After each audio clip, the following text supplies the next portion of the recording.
Good evening.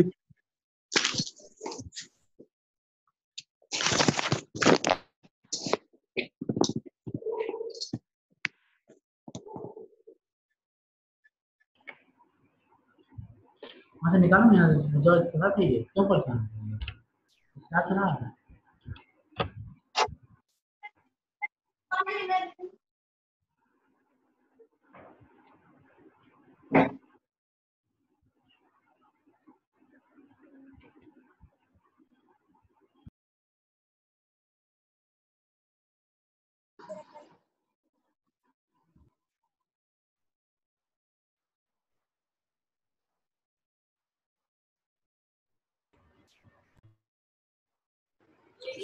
Good evening, sir.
आ चुका है।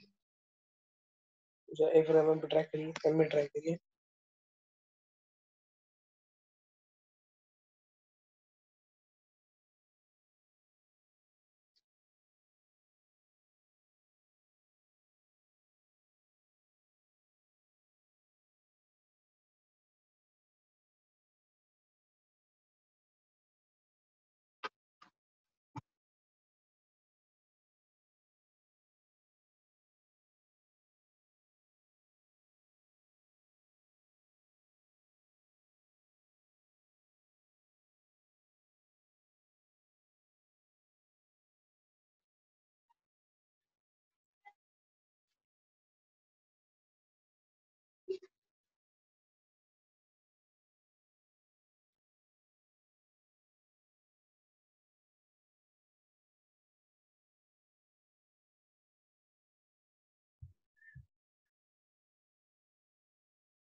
Okay.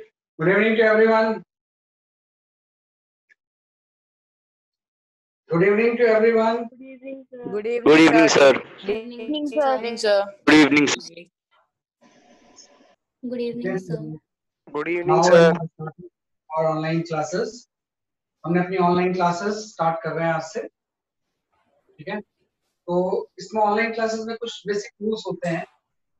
Rules simple से हैं कि आपको वैसे अपने माइक को म्यूट मोड में रखना है, कि हमेशा ड्यूरिंग द मीटिंग या ड्यूरिंग द क्लास आप अपने माइक को म्यूट मोड में रखोगे। आपको जब कुछ कम्युनिकेट करने होगी तभी उसको अनम्यूट करो, हाँ, कि हमेशा अनम्यूट नहीं करते हैं, बल्कि आपको जो कम्युनिकेट करना होगा तभी उसको क्या करोगे, माइक को अनम्यूट करो। तो सिंपल हम लॉ या यूज करते हैं और इसके अलावा कुछ भी नहीं, राइट। बाकी क्लासेस वैसी होंगी जैसे कि आप कोई फिजिकल क्लास अटेंड करते हैं, है ना। फिजिकल क्लास जैसे ही ऑलमोस्ट बोर्ड है, एवरीथिंग इज देयर, तो जैसे वहां पढ़ाई होती है वैसे ही यहाँ पे भी क्या होगा, we start our learning, right. तो बस आपको माइक को अपने म्यूट मोड में रखना है और अनम्यूट तभी करना है जब आपको कुछ कम्युनिकेट करना हो या किसी क्वेश्चंस का मैंने अगर आपसे पूछा है तो उसका आंसर देने के लिए अनम्यूट करके आप आंसर दे दो, फिर से म्यूट मोड में। तो ये इसमें हम सिंपल सा रूल याद रखते हैं, ठीक है। तो since you are in class 9, और क्लास 9 के बारे में एक चीज मैं बता दूं कि कई बार जब हम क्लास 9 पढ़ते हैं ना तो ये सोचते हैं अभी तो हम क्लास 9 में ही है ना, बहुत ज्यादा हम क्यों पढ़े, या 10th वाले स्टूडेंट ये सोचते हैं कि अभी तो हम क्लास 10th में ही हैं, बहुत ज्यादा अभी हम क्यों पढ़े। लेकिन एक चीज बता दूं आपको कि 9th और 11th क्लास का सिलेबस ऑलमोस्ट सेम, जो चीजें आप 9th क्लास में पढ़ते हो फर्दर जाके उस चीज को इसमें पढ़ते हो 11th, और जो चीजें आप अभी क्लास 10th में पढ़ोगे 10th क्लास के स्टूडेंट वो फिर 12th में पढ़ते। 9th और 11th क्लास का सिलेबस मैच करता है, तो हमेशा ये एडवाइजेबल होता है कि 9th क्लास की थोड़ी अच्छी से आप तैयारी करो, है ना। जब भी आप तैयारी करोगे तो जब भी आप फर्दर सीनियर क्लासेस में जाओगे तो आपको कंसेप्चुअल क्लैरिटी, उस कंसेप्चुअल क्लैरिटी के लिए हम नॉर्मली ठीक से यहाँ पे पढ़ते हैं।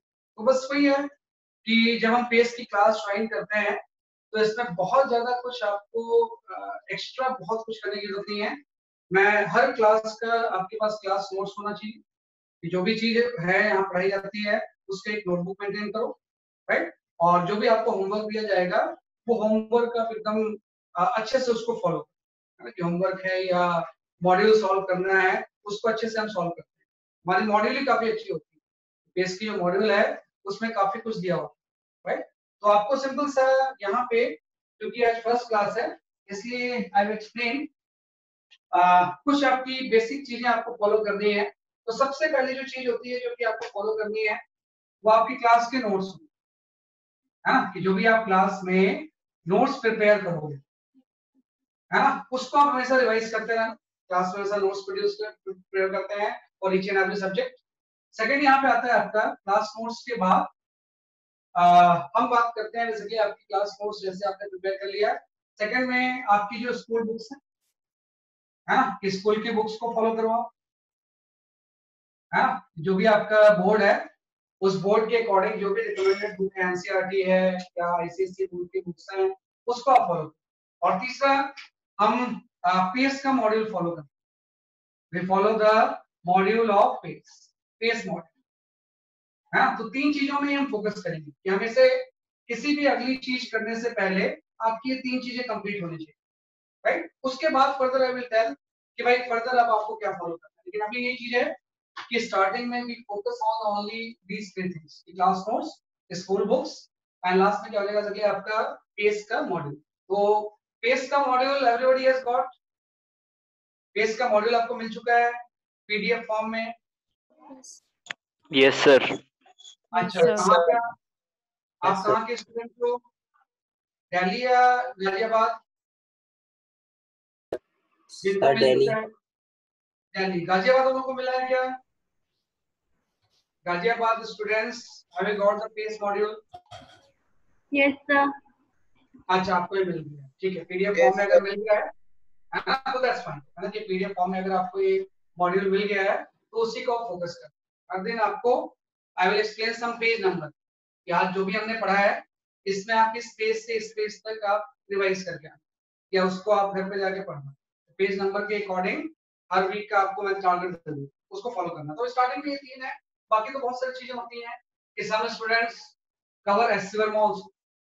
कई स्टूडेंट्स जो होते हैं जो कि 9th में एससी वर्मा सॉल्व कर लेते हैं, है ना। SC Verma is the famous book of physics, है ना, जो कि 11th में आती है, लेकिन कई बच्चे 9th में इसको स्टार्ट कर देते हैं सॉल्व करना। आप भी कर सकते हैं, कोई बड़ी चीज नहीं है। लेकिन मेरा वही मानना है कि इसके ऊपर तभी हम स्विच ओवर करेंगे जब आपके फर्स्ट वीक कंप्लीट हो, भाई क्लास नोट्स, स्कूल बुक्स और फेस का मॉडल जैसे कंप्लीट होगा, देन ओनली वो go for the any higher order, है ना। ये एक अच्छी बुक है, आपको ऐसा नहीं कि बहुत ज्यादा मुश्किल होगी, एक बार आप अगर यहाँ पढ़ लोगे ठीक से तो इसको भी हम सॉल्व कर सकते हैं। तो ये चीजें हैं, तो इसी चीजों पे आपको क्या करना है, इसलिए आपका फोकस करना है। तो ये चीज है। अब हम आ जाते हैं कि जो पहला चैप्टर है यहाँ पे क्लास 9th में, we start with the motion, है ना। कि हम यहाँ पे जो पहला चैप्टर स्टार्ट करते हैं वो स्टार्ट विद द मोशन। तो आप जानते हैं कि मोशन हम जानते हैं कि जब भी किसी बॉडी की पोजीशन किसी रेफरेंस पॉइंट के रिस्पेक्ट में चेंज होती है तो हम बोलते हैं बॉडी मूव कर रहा है, और किसी रेफरेंस पॉइंट के रिस्पेक्ट में अगर उसकी पोजीशन चेंज नहीं होती है तो बॉडी क्या होगा, वैसे कि आपके स्टेशनरी। तो मोशन और स्टेशनरी जो है it's all the related, depend करता है कि क्या रेफरेंस है ना, कि रेफरेंस के अकॉर्डिंग डिपेंड करता है कि कोई बॉडी किस तरह से जैसे कि आपके मोशन में। तो सबसे पहले चीज जो आती है मोशन में, वी डिफाइन मोशन पैरामीटर। सबसे पहले जो चीज आती है we define the motion parameter. भाई कोई भी अगर मोशन होगा तो उसके बेसिक पैरामीटर्स कौन कौन से होंगे, राइट। सबसे पहले इसकी कंसेप्चुअल क्वालिटी इंपॉर्टेंट है कि what are the these basic motion parameter. तो पहला जो बेसिक पैरामीटर होता है मोशन का, that is known as the distance. पहला जो पैरामीटर होता है इसको हम क्या होता है, जैसे कि आपका डिस्टेंस। आपको पता है कि distance is a scalar quantity. जब भी हम बात करेंगे तो डिस्टेंस क्वांटिटी कौन सी है, स्केलर। स्केलर मींस इसके एज सच कोई डायरेक्शन नहीं होती, सिर्फ क्या होगा, जैसे कि आपका एंगल। तो डिस्टेंस जो होता है, distance is simply actual right path length, है ना। कि भाई किसी भी टाइम इंटरवल में बॉडी जो एक्चुअल पाथ लेंथ ट्रेवल करती है उसी को हम क्या होता है, जैसे कि आपका डिस्टेंस। ऐसे आपका लेगा सेकंड जो मोशन का पैरामीटर है that is known as a displacement, है ना। ये जो पैरामीटर होगा इसको हम क्या बोलते हैं, कि आपका displacement. Displacement is a vector quantity, है ना। इसकी मैग्नीट्यूड तो होगी एज वेल एज इसकी कुछ स्पेस में डायरेक्शन भी, राइट। तो जो डिस्प्लेसमेंट होता है this is the shortest right path from between initial to final position, between initial to final position, right, in a particular direction, in a particular direction। भाई किसी पर्टिकुलर डायरेक्शन में जो shortest path होता है initial से final position के बीच में, उसी को हम क्या बोलते हैं, जैसे आपका डिस्टेंस। तो बस बात है कि डिस्टेंस डिस्प्लेसमेंट, इसको सिंपल सा हम ऐसे डिफाइन कर सकते हैं कि सपोज आपका कोई ये एक्सिस ऑफ रेफरेंस है, हाँ भाई एक्सिस ऑफ रेफरेंस आपने प्लॉट कर दिया, कोई पार्टिकल पहले पोजीशन 1 में था, राइट, और ये पोजीशन 1 से कोई जिगजैग पाथ फॉलो करके पोजीशन 2 पे चला, राइट। तो जो इसका एक्चुअल पाथ लेंथ इसने ट्रैवल किया होगा, राइट, इसी को हम क्या बोलते हैं, जैसे कि आपका डिस्टेंस। भाई जो भी इसने जिगजैग पाथ फॉलो किया, एक्चुअल पाथ लेंथ होगी उसको क्या हो जाएगा, जैसे कि आपका ये आपका डिस्टेंस हो जाएगा। और डिस्प्लेसमेंट जो होगा इसको एक्चुअल पाथ से मतलब नहीं होता, हम इनिशियल और फाइनल पोजीशन को ज्वाइन करते हैं, हाँ, कि दिस ये एक्चुअल पाथ लेंथ तो आपका डिस्टेंस हो जाएगा, और ये जो चीज हो जाएगी जो शॉर्टेस्ट पाथ होगा between initial to final position, उसी को हम क्या बोलेंगे, जैसे कि आपका डिस्टेंस। और आपको बात है डिस्प्लेसमेंट जो क्वांटिटी हो वो वेक्टर, इसकी कुछ डायरेक्शन भी होगी, और डिस्प्लेसमेंट की जो डायरेक्शन होती है from initial to final position. जब भी हम डिस्प्लेसमेंट की बात करेंगे तो इसकी जो डायरेक्शन होगी, direction is from initial to final position, direction is from initial to final position. भाई इसकी जो डायरेक्शन होगी from initial to final position, right, इनिशियल से स्टार्ट करता हुआ फाइनल पोजीशन की तरफ इसकी क्या होगा, इसकी आपका डायरेक्शन। तो पहले मोशन पैरामीटर हो गया डिस्टेंस, दूसरा हो गया इसकी आपका डिस्प्लेसमेंट। थर्ड जो मोशन का यहाँ पे पैरामीटर आता है उसको हम बोलते हैं एवरेज वेलोसिटी। है ना, थर्ड आ जाएगा यहाँ पे एवरेज वेलोसिटी, है ना। एवरेज वेलोसिटी हम जानते हैं कि एवरेज वेलोसिटी जब भी आप लिखोगे तो एवरेज वेलोसिटी आपकी हो जाएगी, ये एक वेक्टर क्वांटिटी होगी और ये हो जाएगा डिस्प्लेसमेंट बाय टाइम, है ना। डिस्प्लेसमेंट बाय टाइम जब हम लेंगे तो जो टर्म आएगा इसी को हम क्या बोलते हैं कि आपकी average velocity, right. Average velocity किसी डेल्टा टी टाइम में अगर कोई डिस्प्लेसमेंट डेल्टा एस हो रहा है तो डिस्प्लेसमेंट बाय टाइम में क्या हो जाएगा कि आपके एवरेज वेलोसिटी आपका क्या, ये जो displacement by delta t time जो होगा, ये जो टर्म होगा we call it as average velocity, right. ऐसे जैसे मैंने एवरेज वेलोसिटी लिखा है, एक्चुअली में एक और टर्म हम यहाँ पे यूज करेंगे, उसको हम बोलते हैं instantaneous velocity, instantaneous, right, velocity, है ना। इंस्टेंटेनियस वेलोसिटी का मतलब ये है कि velocity at an instant. Average तो क्या होता है, पूरी जर्नी का एवरेज हम ले लेते हैं, भाई पूरी जर्नी में अगर किसी डेल्टा टी टाइम में डिस्प्लेसमेंट डेल्टा एस हो गया, राइट, कभी भी वेक्टर क्वांटिटी के ऊपर हम इस तरह से एरो लगाते हैं, हाँ, कि वेक्टर अगर क्वांटिटी है तभी हम वेक्टर को डिस्कस करूंगा, वेक्टर भी एक टॉपिक है क्योंकि आपको डिस्कस करेंगे बीच में। डिस्प्लेसमेंट डेल्टा एस हो जाएगा, भाई क्या हो जाएगा कि आपका डेल्टा टी, ये तो एवरेज हो गया। और जो आपकी इंस्टेंटेनियस वेलोसिटी होती है ये होता है वेलोसिटी एट एन इंस्टेंट, कि भाई किसी इंस्टेंट में कितनी वेलोसिटी, तो उसमें कुछ नहीं होता है कि एवरेज जैसे ही चीज होती है, इसमें भी आप डिस्प्लेसमेंट लेते हो, राइट, लेकिन जो टाइम का इंटरवल है वो बहुत शॉर्ट होता है ना, कि जब टाइम हम लेंगे वो एक इंस्टेंट करेंगे, है ना, बहुत छोटा time interval.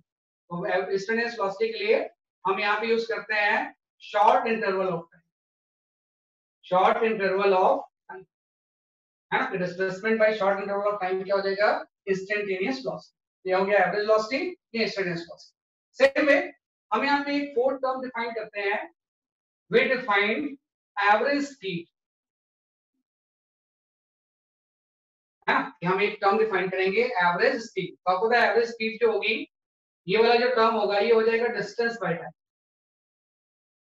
Distance by time, है ना। तो जब डिस्प्लेसमेंट बाय टाइम ले लेंगे तो जो टर्म आएगा वो हो जाएगा एवरेज वेलोसिटी, और जब आप डिस्टेंस बाय टाइम लोगे, actual path length by time, तो जो टर्म आएगा वो क्या हो जाएगा कि आपके एवरेज स्पीड। वही बात है कि ये जो क्वांटिटी एवरेज वेलोसिटी ये तो आपकी वेक्टर होगी, लेकिन जैसे स्पीड टर्म आ गया तो उसमें कोई डायरेक्शन नहीं, ये क्वांटिटी कौन सी होगी, स्केलर, है ना, कि जो क्वांटिटी होगी क्वांटिटी कौन सी हो जाएगी कि आपकी स्केलर हो जाएगी, राइट। अभी क्या आ गया, एक टर्म हो गया डिस्टेंस एंड डिस्प्लेसमेंट, एक टर्म आ गया average velocity and average speed, है ना। क्या ये कभी इक्वल हो सकते हैं, है ना, हो सकता है ना, कि भाई एवरेज वेलोसिटी डिस्टेंस और जो डिस्प्लेसमेंट का मैग्नीट्यूड हो सकता है वो सेम हो सकता है अगर straight line motion without changing direction, है ना। सिंपल सा हम बोलेंगे इफ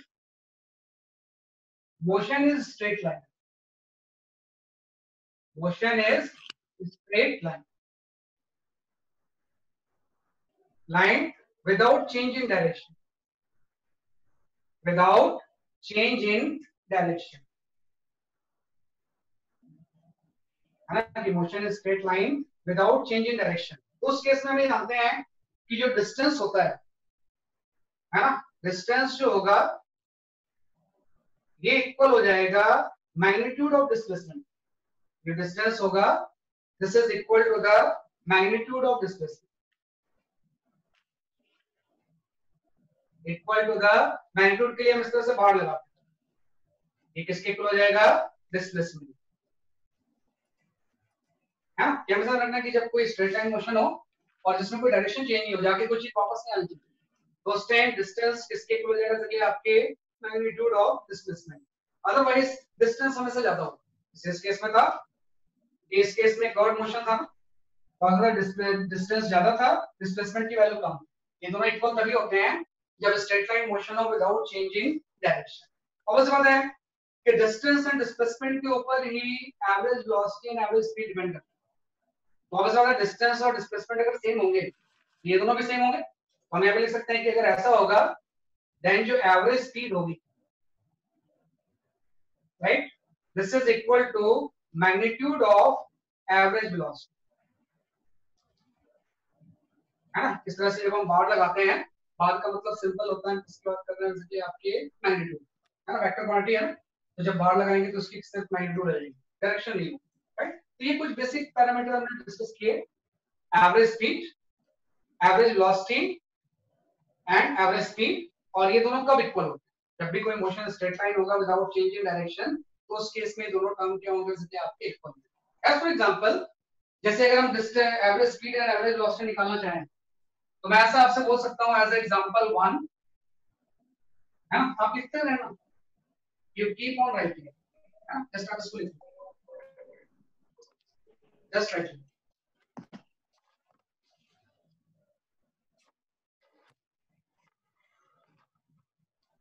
सर सर आप थोड़ा हैंड राइटिंग थोड़ा लार्ज करके लिख सकते हो, वो समझ नहीं आता सर हैंड राइटिंग। ओके, मैं थोड़ा बड़ा सर और बीच बीच में वो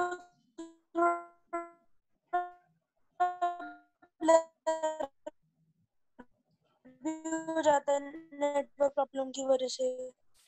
हाँ, बीच में थोड़ा सा नेट प्रॉब्लम है ना, लेकिन उसका हम कुछ कर नहीं सकते ना, है ना। इसकी रिकॉर्डिंग्स होती है, आपको अवेलेबल करवा देंगे ऑनलाइन में। थोड़ा सा ये देखो बेटा, ये सब चलता रहे, है ना, इसमें मेरा भी नहीं होता, नेट का स्पीड प्लस माइनस होता है।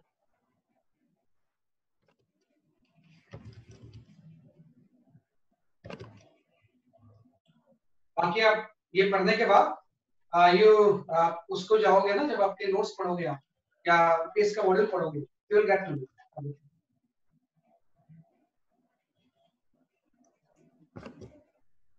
तो ये आपका गया इस तरह से। तो ये जस्ट हमने मोशन पैरामीटर क्या किए, बेसिकली आपके मोशन के पैरामीटर्स हमने क्या किए, डिफाइन किए। जैसे अगर मैं आपसे एक क्वेश्चन पूछूं एज एग्जांपल 1, जिसका भी आंसर आ जाएगा मुझे आंसर देना। दिस द फर्स्ट एग्जांपल 1 में एक पार्टिकल ए से स्टार्ट हो रहा है एंड एक सेमी सर्कल पाथ फॉलो करके बी तक पहुंचता है। A particle starts from the A and follows semicircular path and reaches B. And इस path का जो radius है वो R है। Sir, your voice is breaking.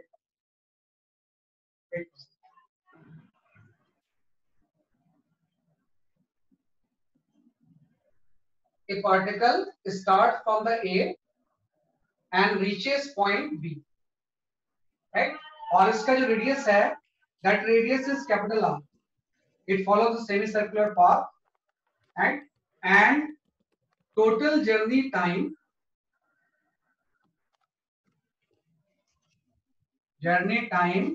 is capital T.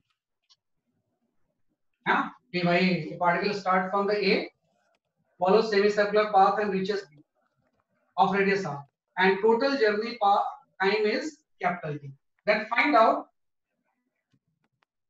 average speed and magnitude of average velocity. ये आपको बताना। Sir average speed pi r t और average velocity 2r upon t। हाँ, एवरेज स्पीड कितना हो जाएगा? Average speed pi r t bye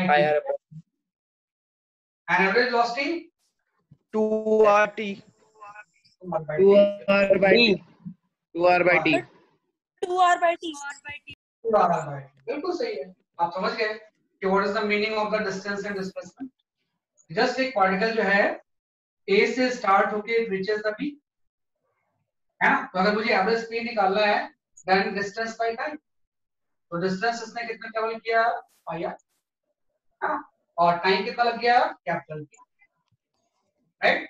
ऐसे अगर मुझे एवरेज वेलोसिटी निकालना है, तो एवरेज वेलोसिटी तो आपको डिस्प्लेसमेंट लेना पड़ेगा, तो डिस्प्लेसमेंट ये हो जाएगा from A to B and this displacement is 2r, है ना। तो डिस्प्लेसमेंट कितनी होगी, बेसिकली आपकी 2r, और 2r को आप किससे डिवाइड कर दोगे, t, है ना। तो ये आपका आ गया average speed is the pi r by t and average velocity का जो मैग्नीट्यूड होगा वो 2r बाय टी होगा। तो हमेशा आपको ये निकालना पड़ेगा कि आप क्वेश्चन में ध्यान रखना कि whether you will have to calculate the average speed or average velocity, है ना। उसके अकॉर्डिंग आंसर में क्या होगा, डिपेंड, है ना। या Sir, आप बोलो बेटा।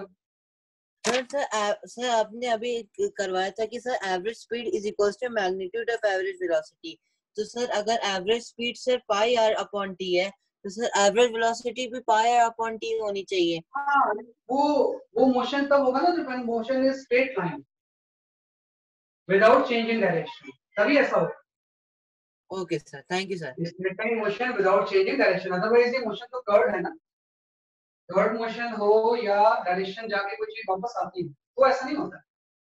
वो सिर्फ एक ही कंडीशन में दोनों चीजें इक्वल होंगी, when motion is along the linear motion, straight line के अलोंग चीज जा रही है एक ही डायरेक्शन में जा रही है, वापस आई नहीं रही, या है ना, तो उसी केस में हो गया, अदरवाइज तो दोनों डिफरेंट है ना, इसलिए इस केस में दोनों में आंसर क्या आ रहा है, डिफरेंट, राइट। तो ये हमने डिस्कस किया कि what is the average velocity and average speed. इसके बाद आते हैं, we learn one more term, that is the term number 5, that is your acceleration। हाँ, ये हम यहाँ पे एक टर्म डिस्कस करते हैं, we discuss the term number 5, that is your acceleration। acceleration भी हम जानते हैं कि acceleration is the rate of change of velocity। जब भी आप acceleration को डिफाइन करोगे तो acceleration is the rate of change of velocity,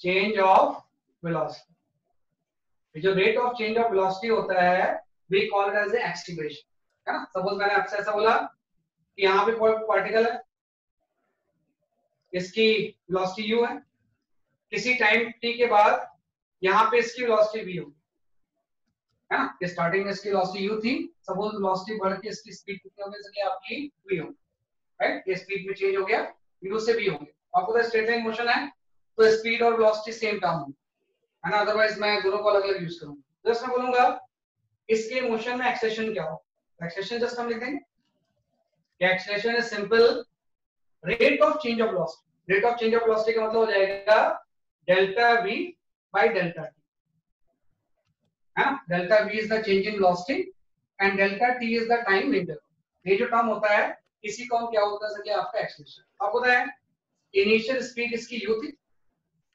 final speed इसकी कितनी हो गई, v हो, तो जो चेंज इन वेलोसिटी होगा that is simple v minus, and time कुछ t लग गया, भाई t इक्वल टू 0 पे पार्टिकल यहाँ पे था, इसी t टाइम में यहाँ पे था, हाँ, कोई पार्टिकल इस पोजीशन में था, इसकी इनिशियल वेलोसिटी u थी, t टाइम के बाद इसकी वेलोसिटी v हो, तो जो चेंज इन वेलोसिटी होगा v माइनस v हो जाएगा। क्या मेरा क्या मन है खाने के लिए, मैगी या फिर चीज पराठा का मन है, हाँ, कि एक की जो वैल्यू होगी वो v माइनस v बाई क्या फ्राइड या फिर मैगी या फिर नहीं, एक चीज मेरा माइक म्यूट बोलो ना, करो, अगर आटा नहीं है तो फिर बना देना फ्राइड वाला चीज, माइक म्यूट करो अपना, तो फिर वो बना देना, अदरवाइज मैं रिमूव कर दूंगा मीटिंग से। जो भी क्लास कर रहे हैं उनका माइक म्यूट होना चाहिए, नहीं तो अननेसेसरी आपकी आवाज आती है, ठीक है। क्या आ गया, तो स्टार्टिंग वेलोसिटी u हो गई, फाइनल कितना हो गया v। रिपीट कर दीजिए, मेरे नेट चला। हाँ बेटा फर्स्ट बोलो, आप क्या बोल रहे हो,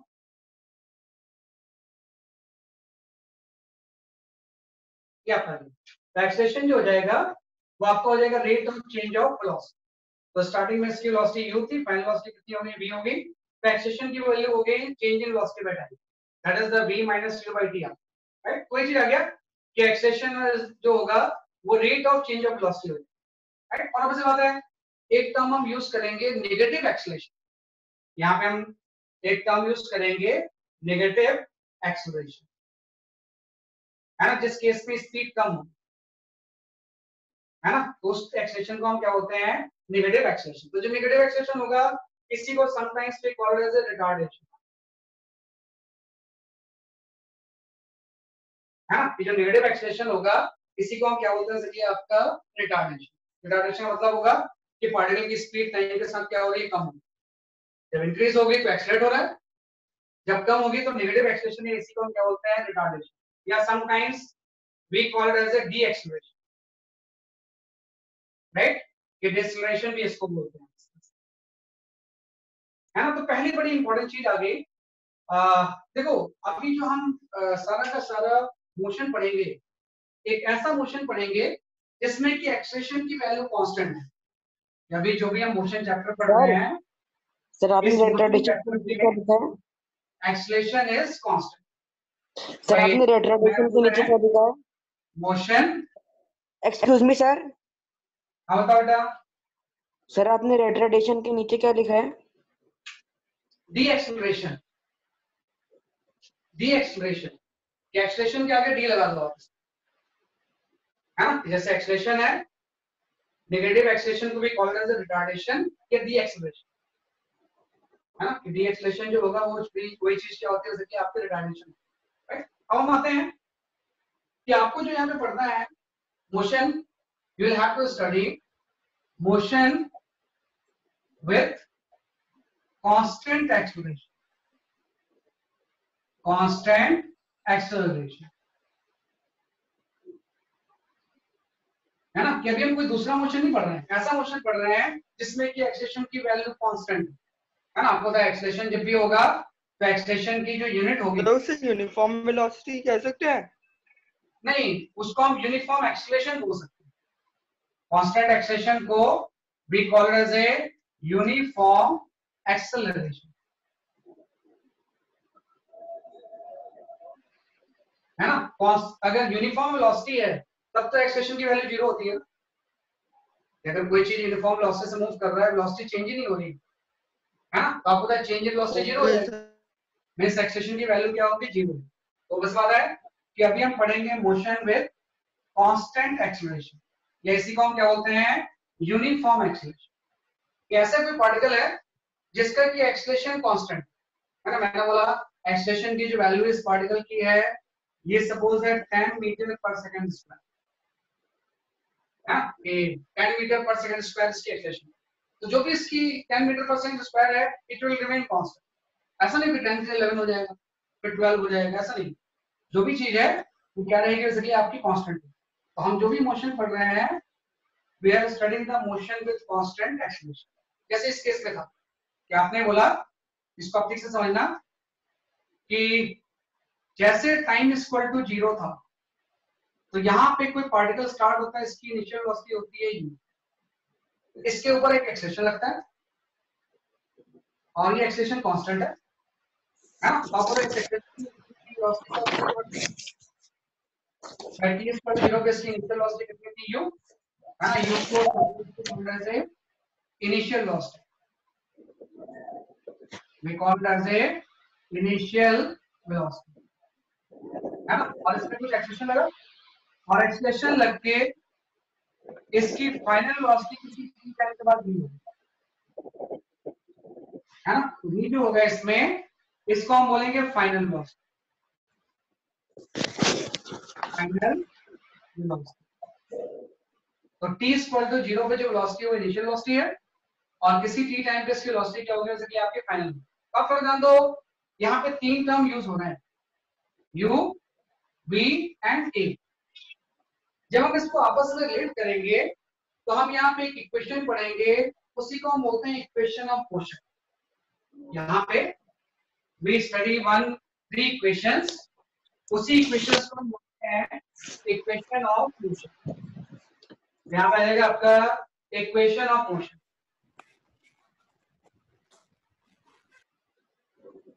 है ना। तो अभी आपने पढ़ा कि भाई इक्वेशन ऑफ मोशन की अगर हम बात करें तो u, v और a में रिलेशन होगा। तो पहला इक्वेशन ऑफ मोशन तो आपने पढ़ा ही दिया। फर्स्ट इक्वेशन ऑफ मोशन हो जाएगा, a की वैल्यू हो जाएगी v minus u by t। तो यहां से फर्स्ट इक्वेशन ऑफ मोशन हो जाएगा v equal to u plus a। This is the first equation of motion. अगर स्टार्टिंग में किसी पार्टिकल की वेलोसिटी t इक्वल टू 0 पे u है, एक्सेलरेशन ये लग रहा है, तो उसकी फाइनल वेलोसिटी v जो होगी वो किसके इक्वल हो जाएगी, u plus a। if a is positive and v will be greater than u, और अगर a इस केस में हम नेगेटिव ले लें, है ना, अगर a पॉजिटिव है ना, और अगर ये पॉइंट से ज्यादा होगा, और इसी केस में अगर a नेगेटिव ले लें, डायरेक्शन अगर अपोजिट होगी, तो जो v की वैल्यू होगी वो u से क्या हो जाएगी, कम। वही चीज है positive acceleration, negative acceleration. Negative acceleration को हम क्या बोलते हैं, केस ऑफ बेसिकली आपका रिटार्डेशन। तो फर्स्ट इक्वेशन ऑफ काइनेटिक्स किया कि भाई v u + at। अगर आपको u पता है तो किसी t टाइम में हम v की वैल्यू क्या कर सकते हैं, क्या। अब हम इंटरेस्टेड हैं सेकंड केस में कि यहां से यहां तक पहुंचने में इसने डिस्प्लेसमेंट कितना ट्रेवल किया,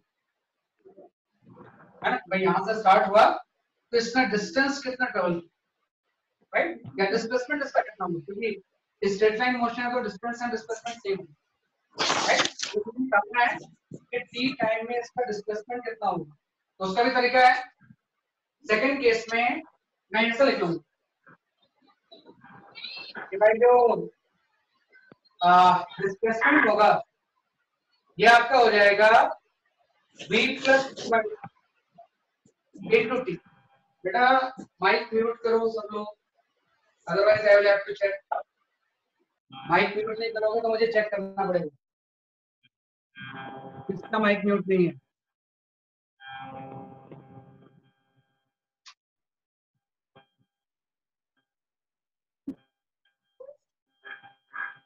माइक म्यूट करो।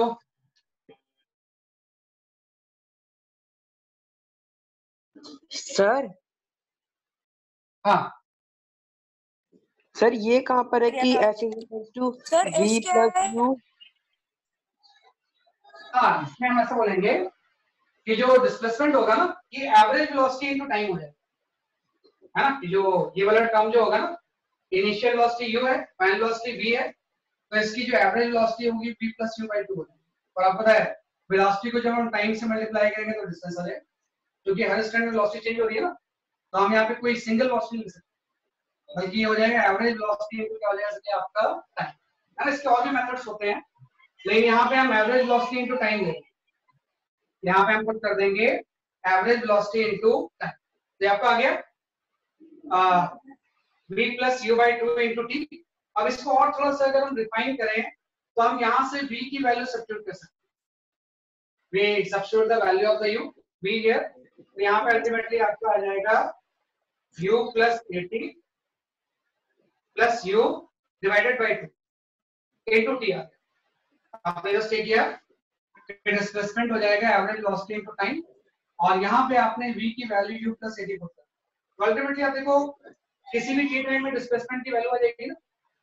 भाई किसी भी t टाइम में अगर हम डिस्प्लेसमेंट ले लेंगे तो इसको जैसे आप सिंपलीफाई करोगे ये आपका हो जाएगा ut + ½ at। तो ये जो रिलेशन होता है this is known as a second equation of, हाँ, पहला जो इक्वेशन है v = u + at, this is used for the calculation of final velocity. कभी भी आपको फाइनल वेलोसिटी निकालना है उसके लिए यूज करेंगे। और जो ये वाला रिलेशन है s = ut + ½ at², this is used for calculation of displacement. हां, फाइनल वेलोसिटी के लिए ये और डिस्प्लेसमेंट के लिए हम ये यूज करेंगे। ऐसे आप ध्यान रखना। अब बताओ बेटा, आगे पढ़ने से पहले सर मैं जहाँ मैंने पढ़ा था सर वहाँ पे सर s = डिस्टेंस होता है, डिस्प्लेसमेंट। बेटा देखो s = वैसे कंसेप्चुअली देखा जाए तो ये सारा डिस्प्लेसमेंट होना चाहिए, लेकिन क्योंकि हम स्ट्रेट लाइन मोशन की बात कर रहे हैं ना तो डिस्टेंस एंड डिस्प्लेसमेंट हम इंटरचेंजेबली यूज कर सकते हैं। वैसे ध्यान रखना ये जो s है कंसेप्चुअली डिस्प्लेसमेंट होता है। जब सब चीजें हम वेक्टर फॉर्म में लेंगे u वेक्टर a वेक्टर तो ये डिस्प्लेसमेंट आ, लेकिन क्योंकि हम जो बात कर रहे हैं ना we are talking about the straight line motion, है ना, motion with constant acceleration, straight line motion की हम बात कर रहे हैं, तो स्ट्रेट लाइन मोशन में डिस्टेंस और डिस्प्लेसमेंट सेम होते हैं, तो इसलिए इसमें फर्क नहीं पड़ता है कि आप इस टर्म को डिस्टेंस बोल रहे हो डिस्प्लेसमेंट बोल रहे हो, दोनों का मैग्नीट्यूड क्या होगा वैसे आपका सेम। तो चाहे आप इसको डिस्प्लेसमेंट बोलो क्योंकि हम motion long the straight line with constant acceleration की बात कर रहे हैं, या हम इसको डिस्टेंस बोल रहे हैं, वो दोनों में चेंज तभी आएगा जब कोई कर्व पास हो, या जो पास होगा उसमें कोई डायरेक्शन में क्या होगा वैसे आपका चेंज। तो फर्स्ट इक्वेशन आपकी आ गई, this is the second equation. ऐसे हो जाते हैं third equation, first equation of motion, second और ऐसे हम आ जाएंगे थर्ड इक्वेशन ऑफ मोशन। तो थर्ड इक्वेशन ऑफ मोशन भी डिराइव करना एकदम सिंपल। जैसे आप ये देखो, फर्स्ट इक्वेशन ऑफ मोशन जो था वो t टाइम के बाद final velocity, second equation of motion displacement का था। जो थर्ड इक्वेशन ऑफ मोशन होगा, ये जो रिलेशन होता है ये वेलोसिटी को डिस्प्लेसमेंट को रिलेट करता है, इसमें टाइम नहीं होता। वेलोसिटी को किससे रिलेट करता है? डिस्प्लेसमेंट। इसमें आपका कोई टाइम नहीं होता है। तो इसके लिए हम सिंपल ऐसा कर सकते हैं कि जो फर्स्ट इक्वेशन ऑफ मोशन था v = u + at, इसी को आप स्क्वायरिंग कर दो। ये दोनों साइड में हम क्या कर लेंगे, सभी आपका स्क्वायर, हाँ भाई एलएचएस और अल्फा साइड को हमने क्या कर दिया, स्क्वायर कर दिया। तो यहाँ पे आपका आ गया v² = u² + a² × t² + 2u × 8। ये आपका टर्म आ गया भाई। दोनों तरफ जैसे हम स्क्वायर करेंगे तो v² u² और ये आपका टर्म आ। तो आपको पता है कि इसमें ये वाला टर्म को आप ऐसे छोड़ दो, u² हो गया, और ये जो पूरा का पूरा टर्म है, ये वाला जो टर्म है इससे आप 2a को कॉमन लेते हैं। इस पूरे टर्म से हम 2a को क्या लेते हैं, सके आपका कॉमन। तो जैसे हम 2a को कॉमन लेंगे, यहाँ पे आपका आ जाएगा ut + ½ at²। इसको डिराइव करने के और भी मेथड्स होते हैं जिसमें कि ग्राफ या कैलकुलस यूज होता है, लेकिन वो हम अभी यूज नहीं कर रहे, सिंपल यूज कर रहे हैं। फर्स्ट, सेकंड, थर्ड, ये दोनों तरफ आपने स्क्वायरिंग की और इससे 2a कॉमन ले लिया, और आपको पता है ये वाला टर्म डिस्प्लेसमेंट है ना। तो जैसे हम इसको यूज करेंगे, आपका थर्ड इक्वेशन आ जाएगा v² = u² + 2,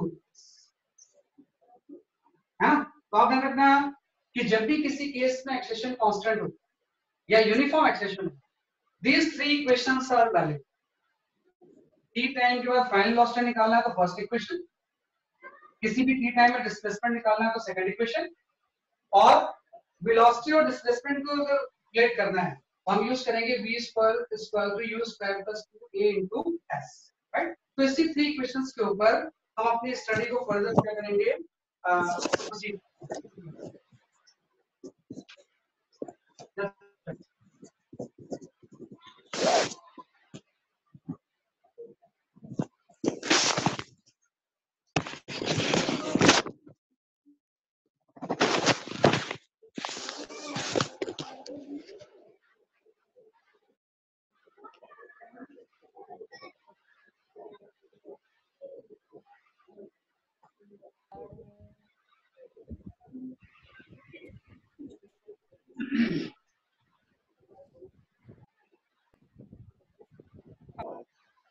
ठीक है, ये लिया आपने, जस्ट राइट इट डाउन।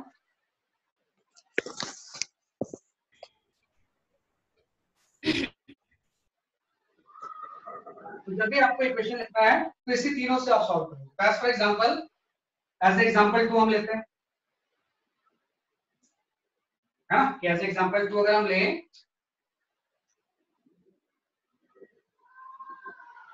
है ना, जस्ट मैं आपसे ऐसा बोलता हूं कि यहाँ पे कोई पार्टिकल है t = 0 पे, इसकी कुछ इनिशियल वेलोसिटी है, let it be the initial velocity is 5 metre per second, है ना। इनिशियल वेलोसिटी की वैल्यू कितनी हो सकती है आपकी, 5 मीटर/सेकंड, और इसमें कुछ एक्सेलेरेशन लग रहा है, एक्सेलेरेशन इज सपोज 10 मीटर/सेकंड, है ना। ये आपको दिया हुआ है कि t = 0 पे इनिशियल वेलोसिटी 5 थी और एक्सेलेरेशन 10 मीटर/सेकंड। तो आपको इस केस में बताना है कि फाइंड आउट displacement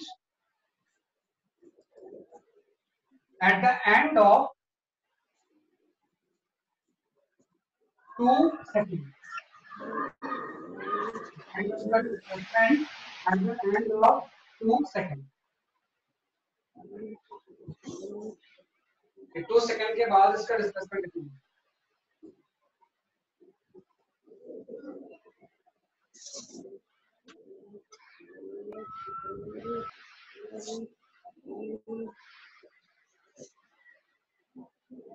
जो भी आंसर आ रहा है अपने माइक को अनम्यूट करके उसे बता दूंगा।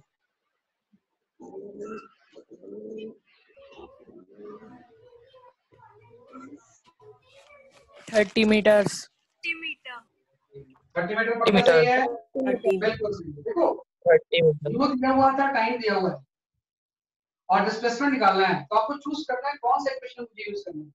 तो आपको पता है सेकंड इक्वेशन में तो ये सारी चीजें हैं, u is given, a is given, time is given, displacement निकालना। तो इन तीनों में से कौन सा इक्वेशन चूज करना है वो आपको डिसाइड करना है। सिंपल सा, तो हम सिंपल सा बोलेंगे कि इस केस में जो डिस्प्लेसमेंट होगा वो 30 मीटर हो जाएगा, हाँ, या डिस्टेंस आप बोल लो इसे, क्योंकि स्ट्रेट लाइन मोशन है, दोनों चीजें क्या होंगी इसलिए आपकी सेम है। यहाँ पे आ गया, हम सिंपल से लिख देंगे s, u की value 5 into t plus half a t square, a की वैल्यू 10 हो गई और t आपका 2 स्क्वायर, अल्टीमेटली यहाँ पे ये 30 मीटर आ गया। राइट, इसी केस में इफ आई से सेम क्वेश्चन में, हाँ, एग्जांपल 2 का फर्स्ट पार्ट ये है, इसी के सेकंड क्वेश्चन में अगर मैं आपसे ऐसा बोलूं कि लेट a इज नेगेटिव, हाँ, इस केस में सेकंड पार्ट में अगर आपसे बोला गया एग्जांपल 2 के सेकंड पार्ट में let a is negative, a square तो आपको दिया हुआ है -10 मीटर पर सेकंड, या a स्क्वायर तो आप ले लो -2 मीटर पर सेकंड स्क्वायर, है ना, सेम क्वेश्चन है ना। Then what is the displacement, find the displacement at the end of 2 seconds. Find the displacement at the end of 2 seconds. इस केस में कितना हो जाएगा? 6 meter. 6 meters. 6 meters. बस आपको a माइनस ए तो यूज करना है भाई। एक्सेलेरेशन नेगेटिव का मतलब समझना क्या होगा कि स्टार्टिंग में इसकी u की वैल्यू 5, अब एक्सेलेरेशन नेगेटिव का मतलब डायरेक्शन इसकी अपोजिट, इस डायरेक्शन में acceleration 2 metre per second square, तो अब इस बात इसकी स्पीड अब कम करेगा। तो स्पीड से मतलब नहीं, आपको तो ये निकालना है कि 2 सेकंड के बाद अगर ये यहाँ पे कहीं पे आ गया तो इसका ये डिस्प्लेसमेंट कितना होगा, हाँ, तो सेम इक्वेशन हम यूज करेंगे s स्क्वायर टू ut, है ना, प्लस हाफ a, अब a की जगह पे आप माइनस यूज कर लें into t स्क्वायर, हाँ, तो अल्टीमेटली आपको पता है कि इसको जैसे हम सॉल्व करेंगे तो ये आपका 6 मीटर है, हाँ। तो इस तरह से आपको अभी क्या करना है, इन्हीं तीन इक्वेशन पे फोकस करना है। तो आपके पास 3 इक्वेशन ऑफ मोशन है जो कि तब वैलिड होंगी जब एक्सेलेरेशन की वैल्यू कांस्टेंट होगी, उसी को आपको यूज करना है। लेकिन एक बड़ी इंपॉर्टेंट चीज आ गई, ये इक्वेशन को यूज करना एकदम आसान है, हो सकता है आपने पहले भी किया हो या स्टूडेंट्स के बारे में काफी कुछ जानते हैं, लेकिन आज हम जो डिस्कस करने जा रहे हैं इस इक्वेशंस के अलावा एक नेक्स्ट इक्वेशन हम और पढ़ते हैं, हाँ, इस 3 इक्वेशंस के अलावा एक बहुत इंपॉर्टेंट इक्वेशन हम पढ़ते हैं, उसको हम बोलते हैं displacement in nth second. We study displacement in nth second, हाँ, भाई किसी भी पार्टिकल का डिस्प्लेसमेंट इन nth सेकंड क्या है। nth सेकंड का मतलब हो जाएगा if I right displacement in right 4th second, है ना, nth सेकंड अगर आपका nth second 4th second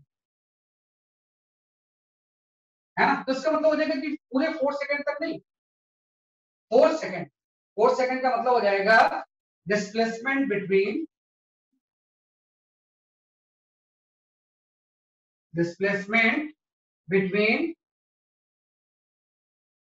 right 3 to 4 second, ये आपका हो जाएगा, है ना। जब भी मैं डिस्प्लेसमेंट इन 4 सेकंड बोलूंगा तो इसका मतलब पूरे 4 सेकंड तक मूव किया वो नहीं निकालना है। 4 सेकंड का मतलब हो जाएगा कि 3 और 4 सेकंड के बीच में इसका डिस्प्लेसमेंट कितना हो, इसी को हम बोलते हैं डिस्प्लेसमेंट इन nth सेकंड। अगर मैंने आपसे बोला कि displacement in 3rd second, displacement in 3rd second, भाई पर्टिकुलर थर्ड सेकंड, एक सेकंड में कितना होगा, तो भाई एक पर्टिकुलर एक सेकंड में जो होता है डिस्प्लेसमेंट, उसी को हम बोलते हैं डिस्प्लेसमेंट इन नैनोसेकंड। थर्ड सेकंड का मतलब हो जाएगा कि आपको निकालना है कि डिस्प्लेसमेंट बिटवीन 2 to 3 सेकंड्स। इसका मतलब सिंपल सा हो जाएगा कि displacement between right 2 to 3 seconds, ये आपको निकालना है। तो भाई एक जनरल फॉर्मूला ड्राइव करना है जो कि nth सेकंड के लिए वैलिड। अगर आपको 4 सेकंड में निकालना है तो 3 to 4, थर्ड सेकंड में निकालना है तो 2 to 3। तो इससे थोड़ा सा आइडिया लगाएंगे कि डिस्प्लेसमेंट इन nth सेकंड का मतलब हो जाएगा displacement between n-1 to n second. जब भी हम बोलेंगे डिस्प्लेसमेंट इन nth सेकंड, इसका इंडायरेक्टली मतलब यही तो होगा। इसका इंडायरेक्टली मतलब सिंपल से ही हो जाएगा कि displacement between right n-1 to n second. जैसे आपको फोर्थ निकालना तो 3 से 4 ले लिया, एक कमी तो कर दिया। तो 4 सेकंड का मतलब हो जाएगा 3 से 4 के बीच में कितना डिस्प्लेसमेंट है ना। वैसे डिस्प्लेसमेंट इन सेकंड का मतलब हो जाएगा displacement between the n-1 to n second. तो उसको निकालने के लिए सिंपल सा मैं यूज करूंगा ये formula s = ut + half at square, है ना। इस फॉर्मूले को यूज करके हम एक फॉर्मूला ड्राइव करेंगे जो कि डिस्प्लेसमेंट इन n सेकंड के लिए वैलिड है। तो क्या होगा, कोई पार्टिकल यहाँ पे था t = 0 पे, इनिशियल वेलोसिटी इसकी u है, कुछ एक्सेलरेशन a लग रहा है ना। तो आपको पता है कि t = 0 पे यहाँ पे था, जब n-1 सेकंड होगा यहाँ पहुंच जाएगा, और जब n सेकंड होगा तो वो यहाँ पहुंच जाएगा। तो आपको ये तो निकालना है कि n-1 से लेके n के बीच में इसने कितना डिस्प्लेसमेंट। डिस्प्लेसमेंट n सेकंड का मतलब है कि आपको ये चीज निकालना है ना। इसी को हम बोलते हैं डेल्टा एस, है ना भाई। n-1 से n सेकंड के बीच में इसके पर्टिकुलर डिस्प्लेसमेंट देता हूं। तो इसके लिए हम करेंगे क्या, पहले हम डिस्प्लेसमेंट निकाल लेंगे कि n सेकंड में कितना मूव किया, फिर हम डिस्प्लेसमेंट निकाल लेंगे n-1 में, और इसका डिफरेंस ही तो होगा। तो पहले मैं निकालूंगा डिस्प्लेसमेंट इन n सेकंड, ऐसे ये हो जाएगा u × n + half a × n square, है ना। आपने ये पूरा निकाल लिया, पूरे n सेकंड में ये कितना आगे चला, इसी को हम बोलते हैं ऐसे, है ना। तो टाइम की जगह पे आपने n ले लिया। सर समझ नहीं आया, दोबारा बता दीजिए। हाँ मैं जैसे बोल रहा हूँ कि पहले मैंने निकाला कि पूरे n सेकंड में ये कितना आगे चला, है ना। कि पूरा टाइम की जगह पे n सेकंड ले लिया, तो Sn की वैल्यू कितनी हो जाएगी ut, टाइम की जगह पे n आ गया, + हाफ a × t स्क्वायर। फिर मैं निकालूंगा कि n-1 सेकंड में कितना मूव करेगा। तो n-1 सेकंड के लिए मैं ये चीज ले लूंगा, इसी को हम बोलेंगे Sn-1।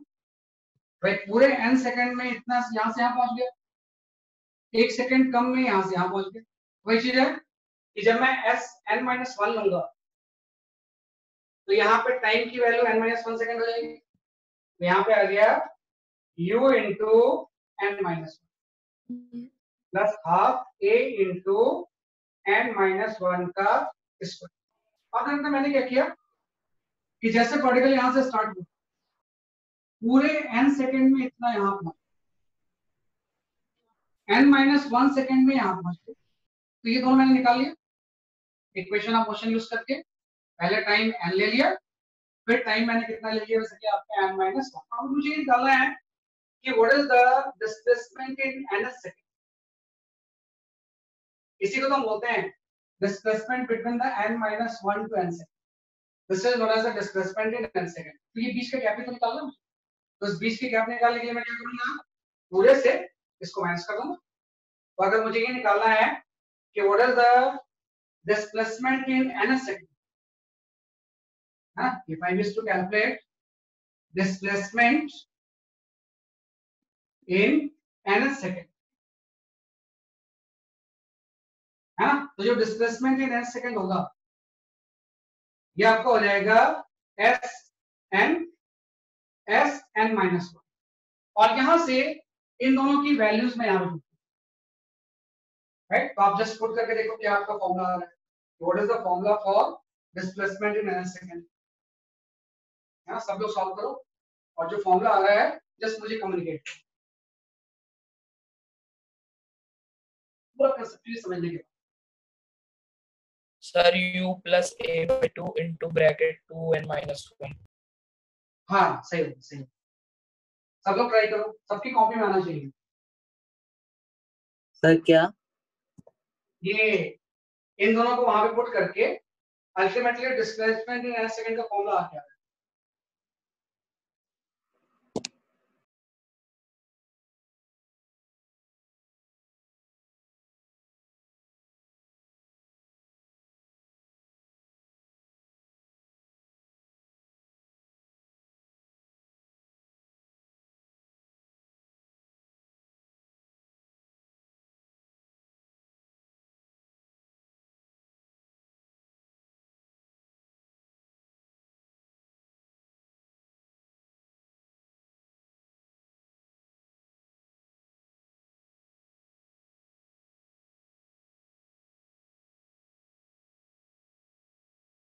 है ना, n की जगह पे ये पुट कर देंगे, n-1 की जगह पे what you get formula for displacement in ns। 2 plus 1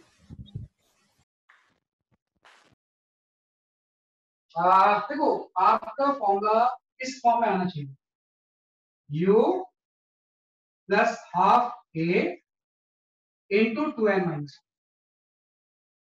This is the formula for displacement in ns second। Just try करके इसको लाने की कोशिश करो।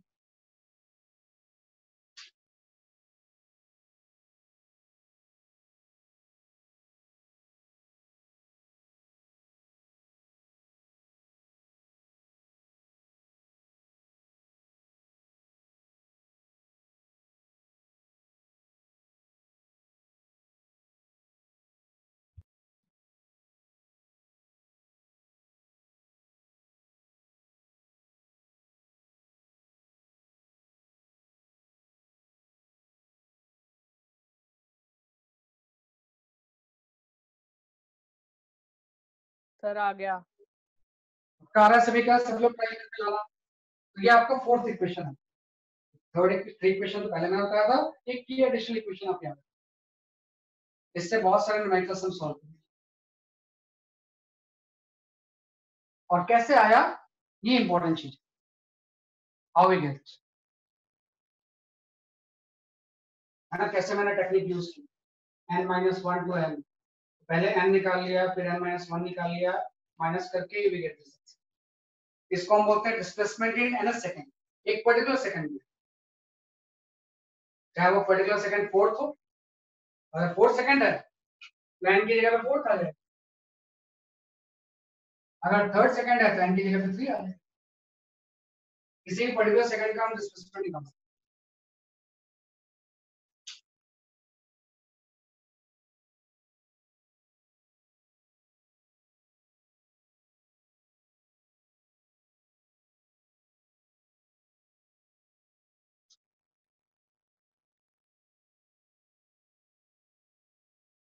सर डन डन हो गया सर।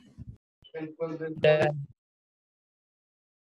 ये आपको मेमोराइज करना है फॉर्मूला, बार बार इसको ड्राइव नहीं करना है। डेरिवेशन तो जस्ट हम एक ही बार करते हैं, बाद में सीधे इस फॉर्मूले को हम क्या करते हैं, यूज करते हैं।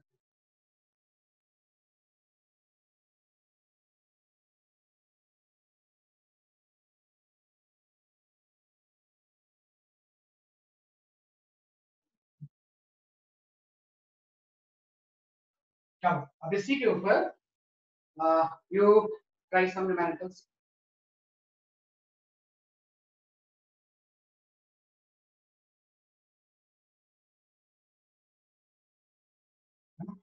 इसमें आपके पास फॉर्मूला आ गया डिस्प्लेसमेंट इन ns, है ना, इसी को हम बोलते हैं delta S. This is known as a u plus half a into 2n। A positive है तो पॉजिटिव, नेगेटिव है तो नेगेटिव। कि जो भी चीज इसकी वैल्यू एज इट इज हम इसमें एज एग्जांपल 3 अगर हम ले लें, ए particle cover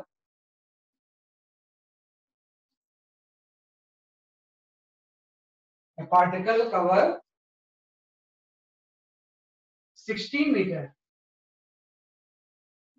in 4 seconds. 4 seconds of its motion. A particle cover 16 meter in 4 seconds of its motion and 24 meter in 6 seconds of its motion. Then find out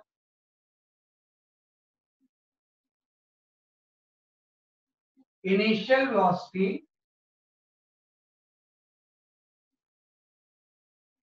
right and acceleration. Find out initial velocity and acceleration.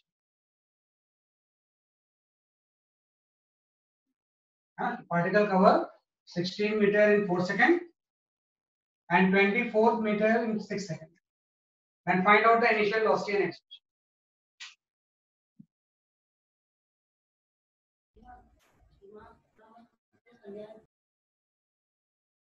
जो भी answer हो रहा है मुझे बताओ, I will verify.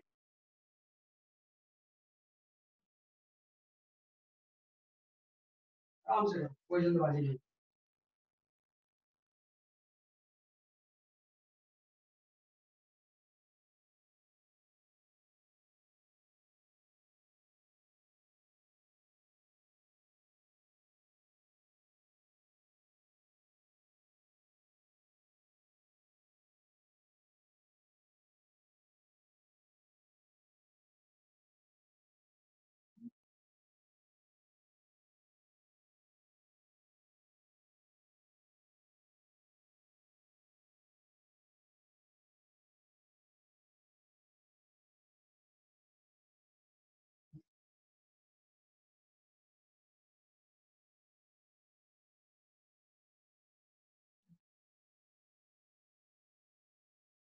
आज आपने solving equation of two variables भी पढ़े हैं ना मैथ्स में, उसको भी यूज करेंगे हम।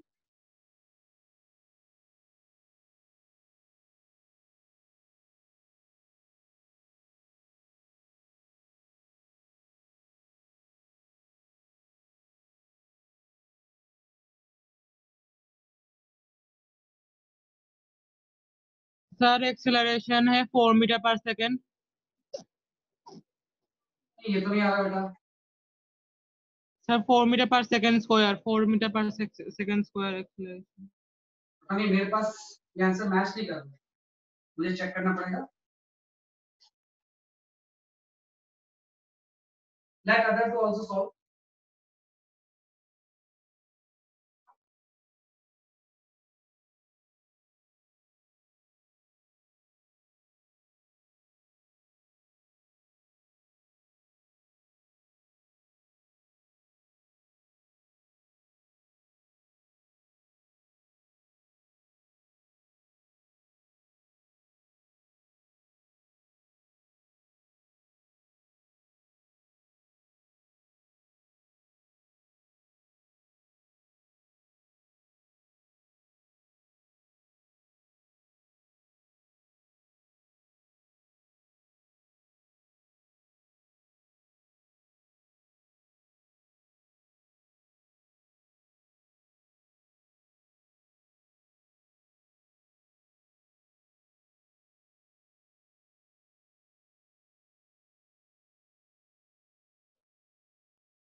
आपको यू और ए निकालना है। Sir, आपका कैलकुलेटर हाँ बताओ। acceleration is 4 meter per second square. अच्छा मतलब सही आंसर बता रहे हैं क्या ये? Sir, acceleration is 2 meter per second square. सबका आंसर अलग अलग आ रहा है, एक कोई आंसर बताओ। टू आ रहा है, टू आ रहा है, इसके अलावा 2 meter per second square. Expression और यू इनिशियल वेलोसिटी सर अभी निकाल रहा हूँ। वो भी निकाल लो। मीटर पर सेकेंड स्क्वायर। एक्सप्रेशन फोर्स सही होगा, चेक कर लेते हैं अभी।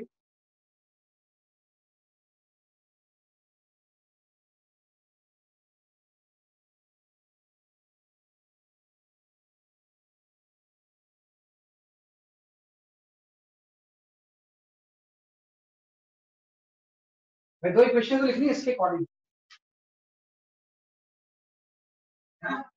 16 मीटर इन 4 सेकंड। डिस्प्लेसमेंट हो गया 16 मीटर, यू अननोन है, plus half a into 2 into 4 minus 1 हो गया 24 इन 6 सेकंड।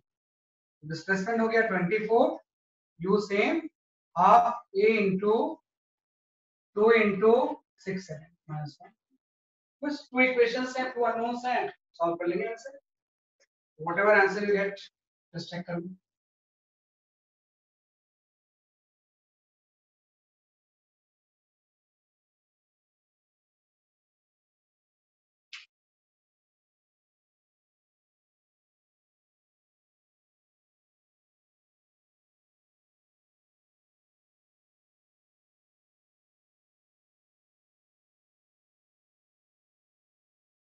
है ना, अगर सेकंड की जगह पे यहाँ पे 4 पुट करेंगे 4 सेकंड, और इसकी जगह पे हम 6 सेकंड। इन दोनों को सॉल्व करके you will have to find out the value of u and a। Sir u है 2 metre per Sir, second. U is 2 and a is meter per second. a कितना आ रहा है? 4 meter per second square. पक्का सही answer है? चलो ठीक है, पक्का।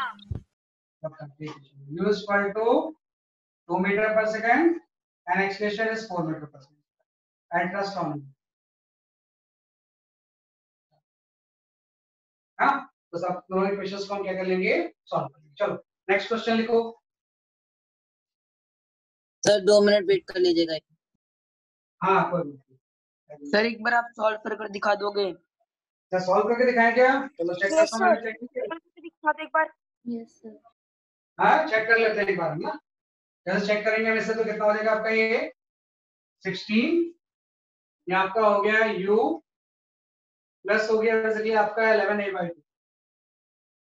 हाँ ये वाला जो टर्म होगा वो 11a/2 क्या हो जाएगा, 2 हो जाएगा, इक्वल टू आपका 24। एंड फर्स्ट इक्वेशन आ गई वैसे कि आपकी u प्लस आपका ये हो गया 8 - 1 7a/2। हाँ इक्वल टू कितना हो गया वैसे कि आपका ये आपका 16 है। बस दोनों इक्वेशन को सॉल्व कर लो। ये minus minus minus plus minus you and minus you क्या हो गया, कैंसिल हो गया। इस दोनों को माइनस कर देंगे तो यहाँ पे हो जाएगा जैसे आपका 4a/2 या सिंपल 2a। ये जो टर्म आ गया वो 2a आ गया, और इसको माइनस कर देंगे तो 8 आ जाएगा। बिल्कुल सही आंसर है। a will be equal to 4 metre per second square. और इस a की वैल्यू को किसी भी इक्वेशन में आप सब्स्टिट्यूट कर दो। हाँ 4 को हम किसी भी इक्वेशन में सब्स्टिट्यूट कर देंगे, will get the value of the u। हम सिंपल से लिख देंगे u प्लस इस 4 को सब्स्टिट्यूट करेंगे तो यहाँ पे 24 इक्वल टू 24। तो u की जो वैल्यू होगी वो 2 मीटर पर सेकंड हो जाएगी। u इतना आ गया 8। बिल्कुल as per the information given ये दोनों आंसर बिल्कुल सही है। Just like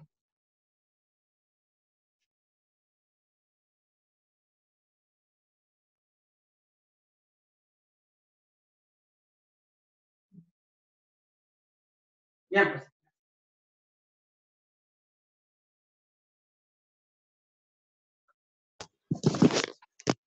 Okay. Should I write the next question? Excuse me sir. हाँ बोलो बेटा।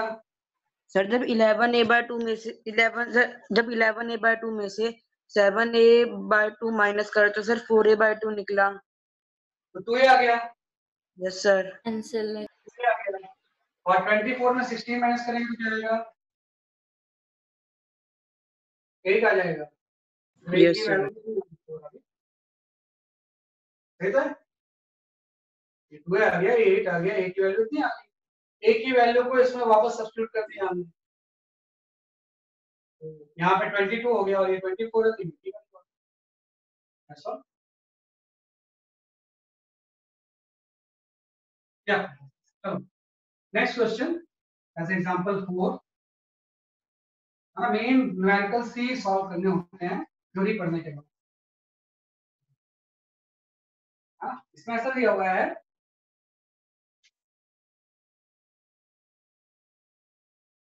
कि बॉडी कवर्स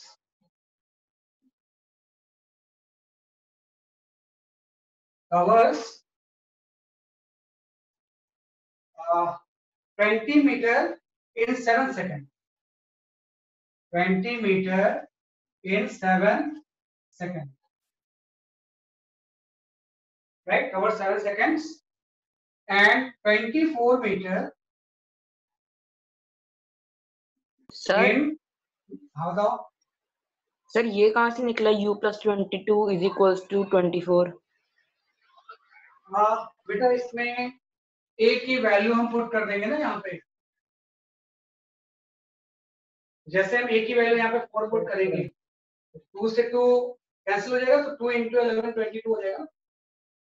इस चीज को यहाँ लिख दीजिए, u था और इस a की वैल्यू को आपने यहाँ पे सब्स्टिट्यूट कर दिया। जैसे हमने सब्स्टिट्यूट किया तो ये काम क्या हो गया? 22 ही तो हो गया। भाई सब्स्टिट्यूशन मेथड ये तो होता है कि पहले मैंने सॉल्व करके a निकाल लिया। अगर a मुझे पता है तो इस इक्वेशन किसी भी इक्वेशन में a की वैल्यू पुट करके हम u निकाल सकते हैं। आपने a की वैल्यू यहाँ पे पुट कर दी, u तो एज इट इज हो गया। जब a की वैल्यू हम यहाँ से 4 पुट करेंगे तो ये 22 हो जाएगा और ये 24।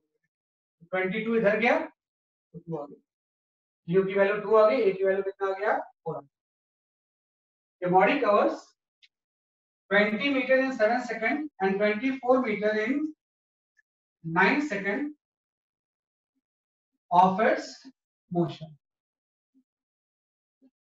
Find out distance it covers in 15 seconds of its motion. 15 seconds of its motion. Yeah. The body cover 20 meter in 7 seconds, 24 meter in 9 seconds. Then find out distance covered by the body in 15 seconds of this. Same formula used.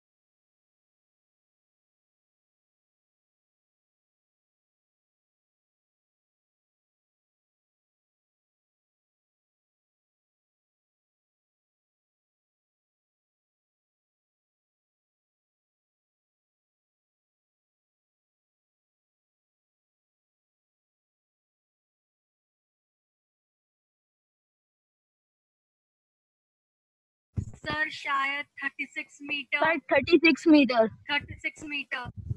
Sir 36 metre. हाँ शायद नहीं, एकदम सही answer. Very good. Girls ने निकाला है भाई पहले, बिल्कुल सही निकाला। 46 मीटर। सब लोग ट्राई करो, सबका आना चाहिए।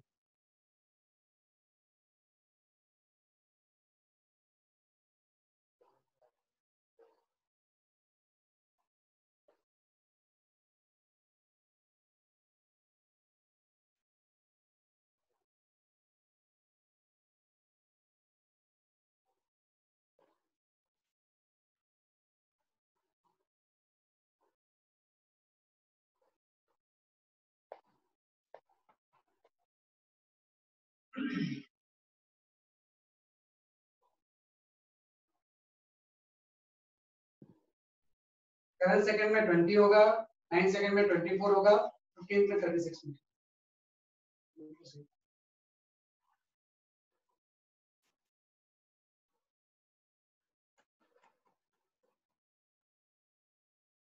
सर आ गया। वेरी गुड, सही है।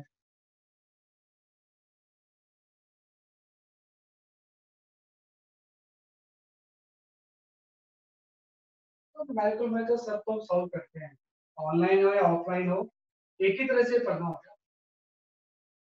कुछ दिनों बाद आपको ये थोड़ी सी राइटिंग की भी प्रॉब्लम होगी, बाद में आपको राइटिंग भी समझना है।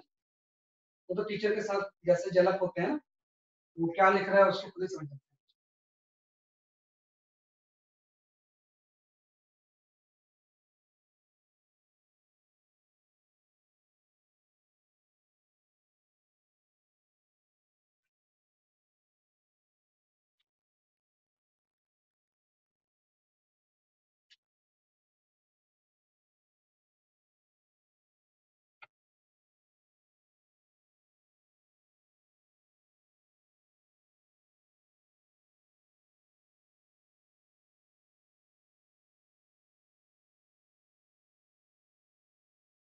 ठीक है, 36 मीटर आ जाएगा। जस्ट हम दो इक्वेशंस बना लेंगे जैसे पहले बनाया हमने, इसी फॉर्मूले को यूज करके, है ना। जस्ट हम लिख लेंगे पहले 20 मीटर डिस्प्लेसमेंट था, इसमें इन 7 सेकंड, ये तो पता नहीं है एक्सप्रेशन कितना है, यहाँ पे हो गया 14 माइनस, है ना। 7 × 2 कितना हो गया 14, और 9 सेकंड में कितना है 24 मीटर, हो गया u plus half a into 18 minus,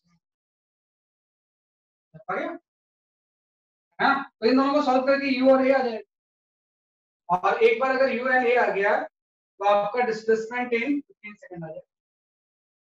आप लिख दोगे u plus half a into 15 minute, है ना, 2 × 15 मिनट।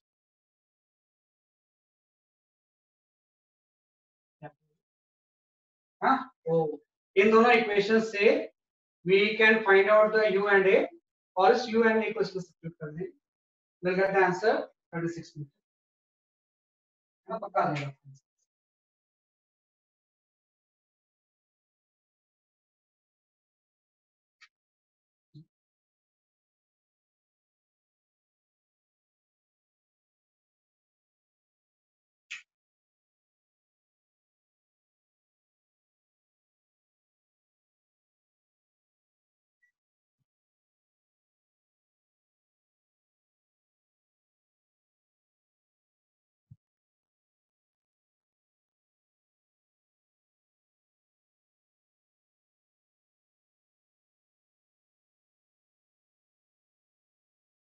सर एक बार पूरा सॉल्व करके दिखा देंगे प्लीज। अरे यार, पूरा सॉल्व करना तो मेरे लिए बड़ा मुश्किल काम होता है, आप घर पे जाके खुद से ट्राई करना, अगर नहीं होगा तो कल मैं जरूर सॉल्व करूंगा, अपने फ्रेंड्स की भी हेल्प लो, है ना। आप करोगे जरूर आ जाएगा। देखो मैं तो हर क्वेश्चन सॉल्व कर दूंगा, मेन तो आएगा आप अगर इन दोनों को सॉल्व करके आंसर निकालो, है ना। मैंने लिख दिया है, 7 सेकंड में 14 आ गया, यहाँ पे 18 आ गया, इन दोनों को सॉल्व करके u एंड a की वैल्यू आ जाएगी, और उस u और a को यहाँ पे पुट करेंगे, will get the final answer, है ना। मैं तो सॉल्व जरूर कर दूंगा, लेकिन आप अगर खुद से कैलकुलेशन करके आंसर लाओगे ना, तो that will become more beneficial, है ना। आप घर पे आज ट्राई करना है इसको, और जब तक नहीं आंसर आया 36 मीटर छोड़ना नहीं, है ना। देखो आपका पक्का है, नहीं आएगा तो फिर मैं बताऊंगा, जब भी आप नेक्स्ट क्लास में पूछोगे। कई स्टूडेंट्स का आया है तो आपका भी होगा।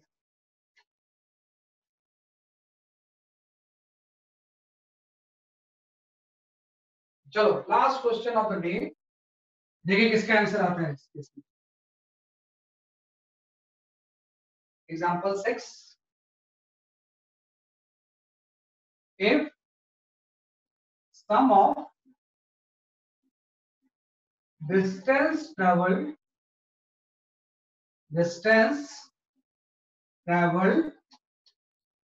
in th second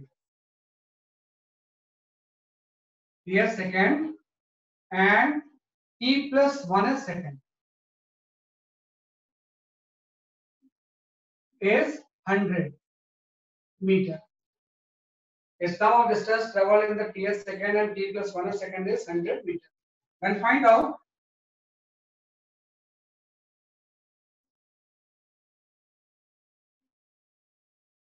the speed of particle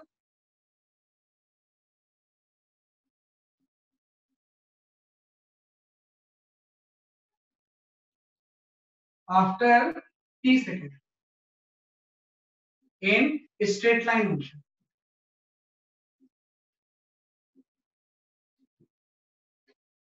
Yeah.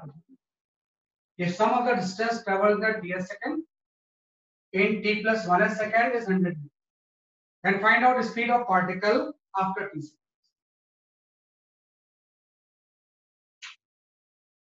Formula वही यूज होगा डिस्प्लेसमेंट इन एन सेकंड. बहुत बढ़िया क्वेश्चन है.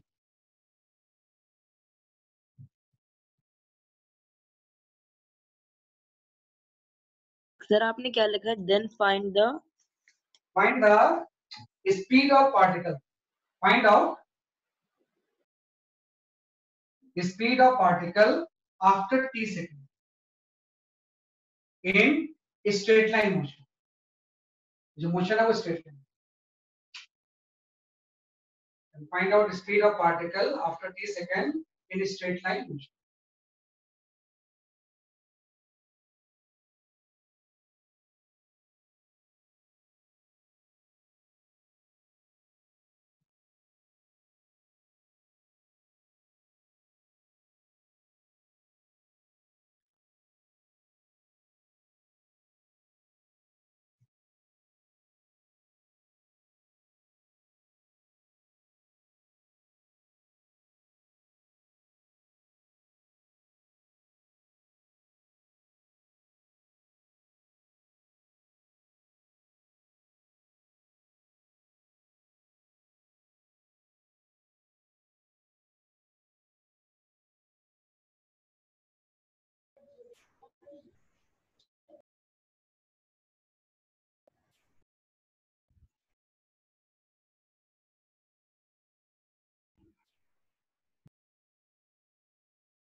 Sir 50 metre per second. कितना होता है आपका? कैंसिल सर करते हैं 50. Yes sir.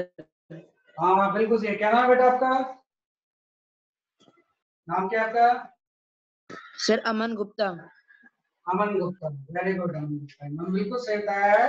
50 metre per second. Aman Gupta का answer please do this one. बोलो बेटा क्या बोल रहे हो? Sir can you please do this one. हाँ अभी बताऊंगा. पूरा बताऊंगा नेक्स्ट. Don't worry.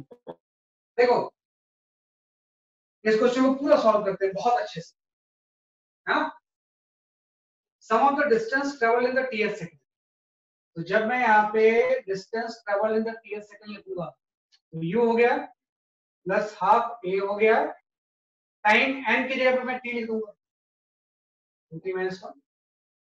फिर मैं जब लूंगा displacement in t plus 1 second. Same हो गया u plus half a into 2 into t plus 1. बहुत बढ़िया क्वेश्चन है यार. -1 समझ गए? पहले मैंने टाइम t ले लिया और बाद में टाइम t + 1 ले लिया। क्वेश्चन में क्या बोल रहा है, इन दोनों का जो सम है वो 100, मतलब इन दोनों को ऐड करके जो क्वांटिटी आएगी उसका जो सम है वो 100 मीटर। मतलब हम दोनों को ऐड कर देते हैं, delta S T plus delta S into T plus 1। इन दोनों को ऐड कर दो तो u और u ऐड होगा तो फिर u हो जाएगा, है ना। और यहाँ पे जब टर्म ऐड होंगे तो यहाँ पे आपका जो टर्म ऐड होगा वो क्या बच जाएगा आपका 2u प्लस इन दोनों को आप ऐड कर दो तो जैसे हम इसको ऐड करेंगे तो ये 280 बचेगा। हाँ, जब इसको आप ऐड करोगे तो यहाँ पे क्या बच जाएगा, जैसे कि आपका 280, है ना। आप सॉल्व करके देख लेना। जैसे आप इन दोनों को ऐड करोगे ना कुछ टर्म्स कैंसिल हो जाएंगे और अल्टीमेटली आपको क्या बचेगा, जैसे कि आपका 280। हाँ, तो ये टर्म आ गया। तो मैं जस्ट इन दोनों इक्वेशन को मैंने सिंपल ऐड कर दिया है। तो u एंड u ऐड हो गए तो 2u हो गए। इन दोनों को जब हम ऐड करेंगे, हाँ, इन दोनों टर्म को जब हम ऐड करेंगे तो यहाँ पे कितना आ जाएगा, जैसे कि आपका 280। और इससे दिया हुआ है ये जो चीज है वो 100 है। ये तो दिया इसने, डिस्प्लेसमेंट इन t सेकंड और डिस्प्लेसमेंट इन t + 1 सेकंड, इन दोनों का सम कितना है, 100 है। तो इसने बोला है कि final velocity after t time कितनी होगी, मतलब आपको v निकालना है। Final velocity, velocity after t time का हो जाएगा, तो क्या निकालनी है, फाइनल वेलोसिटी। तो आप यहाँ से 2 कॉमन ले लो, 2 into u + 80 तो हो जाएगा, इस पॉइंट कितना आ गया, 100 आ गया। And what is this u + 80? आप इक्वेशन ऑफ मोशन जानते हो ना, v = u + 80 तो होता है, हाँ, ये जो u + 80 है v के इक्वल तो होगा। यहाँ पे ये वाला जो पूरा टर्म है ये तो v हो जाएगा, तो 2v = 100 हो गया। नेक्स्ट v की वैल्यू कितनी आ गई, 50 मीटर, 50, है ना, आ गया। t में निकाला, t + 1 में निकाला, क्वेश्चन के अकॉर्डिंग दोनों को ऐड कर, ये आ गया और ये 100 किया हुआ, 2 कॉमन ले लिया, u + 80। अगर u + 80 क्या होता है, वेलोसिटी आपका t टाइम, फाइनल वेलोसिटी उसी को तो बोलते हैं। आपको क्या निकालना था, final velocity, v = 50 metre per second. बिल्कुल सही, राइट। तो इसको आप नोट डाउन कर लो। ऐसे क्वेश्चंस आपको सॉल्व करने हैं, कोई बहुत लंबी चौड़ी चीज नहीं है। आपको स्कूल की बेसिक स्टडी के बाद थोड़ा सा लेवल को इंक्रीज करना है। जो हम स्कूल में पढ़ते हो तो टॉप प्रायोरिटी पे है, उसके अलावा थोड़ा सा आपको लेवल को क्या करना है, इंक्रीज, सो दैट आपका पर्पस सॉल्व, हमेशा आप थोड़ा सा आगे रहो।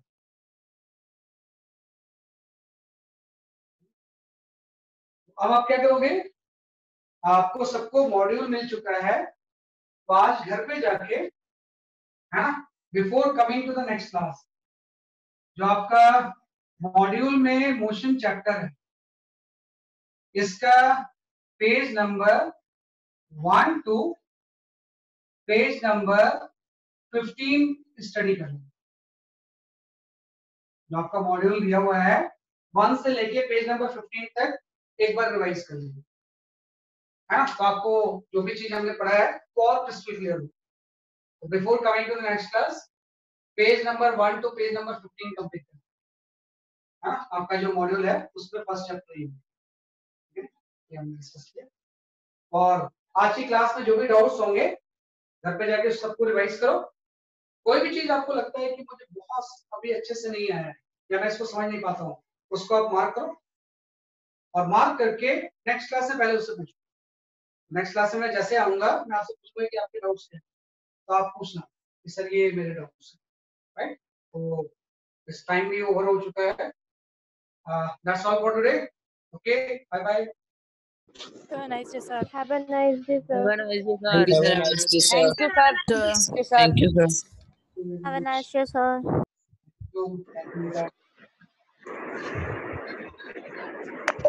Have a nice day, sir. Thank you.